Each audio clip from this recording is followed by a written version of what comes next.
हरे कृष्ण कृष्ण कृष्ण हरे हरे, हरे राम राम राम हरे हरे। ब्रज के नौका विहार का संक्षिप्त थोड़ा सा वर्णन आप लोगों को सुनाएंगे। भगवान श्री कृष्ण राधा आदि गोपियों के साथ नौका विहार की छोटी सी लीला।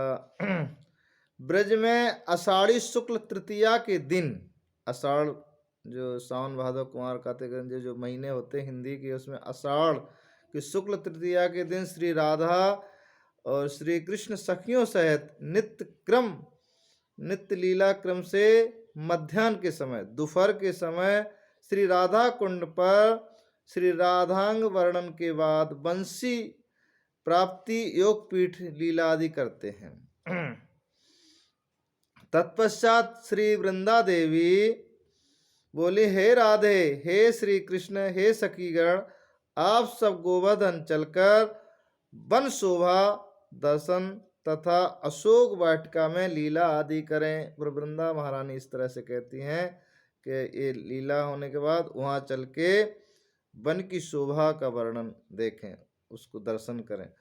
तब श्री राधा कृष्ण सखियों के साथ वन शोभा दर्शन करते करते गोवर्धन में मानस गंगा, जो जिसको मानसी गंगा कहते हैं, मानस गंगा के उत्तर घाट पर उपस्थित हुए।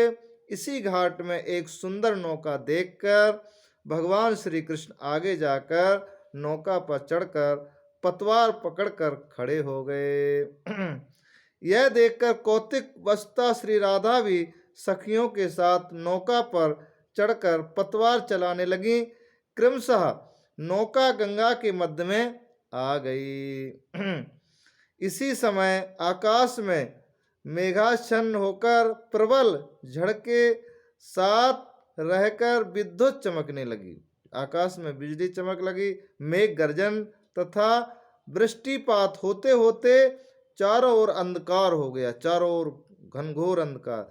तब श्री राधिका तथा सखीगण अत्यंत भयभीत होकर श्री कृष्ण से नौका को तट पर लगाने का अनुरोध करने लगी।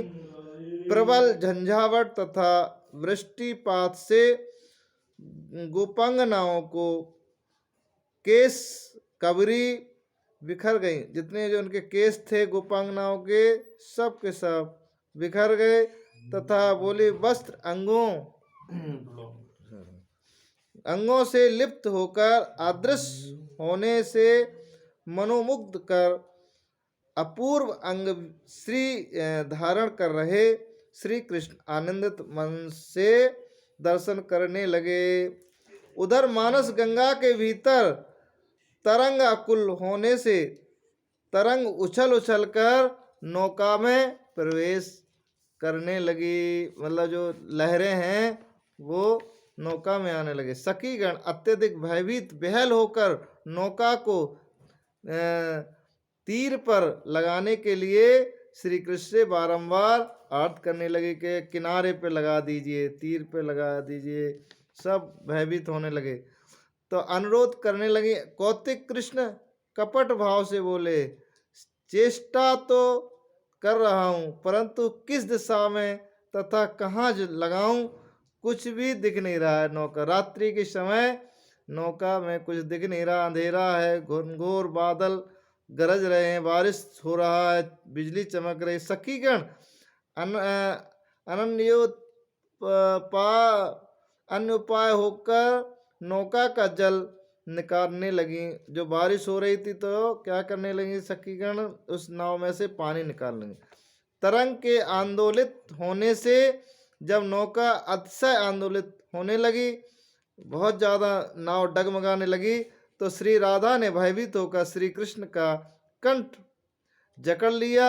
श्री कृष्ण ने श्री चरण से पतवार को दबाकर दोनों बाहुओं द्वारा श्री राई का दृढ़ आलिंगन किया।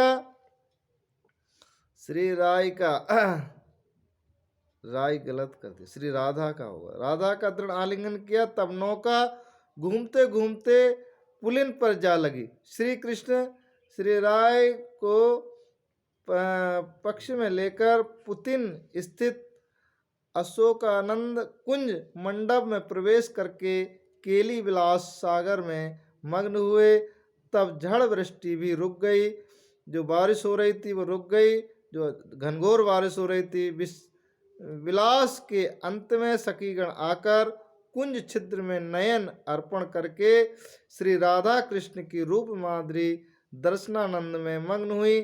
श्री राधा कृष्ण विलास के अंत में वेशभूषा आदि करके सखियों से मिले। तत्परांत वृंदा द्वारा दिए गए फल मूल मिष्ठान आदि सेवन करके राधा कुंड में आकर नित्य लीला व्रत सखी लीलाएं किया करते हैं। इस तरह से नौका विहार श्री मानसी गंगा में हुआ करती थी भगवान श्री कृष्ण की। हरे कृष्ण।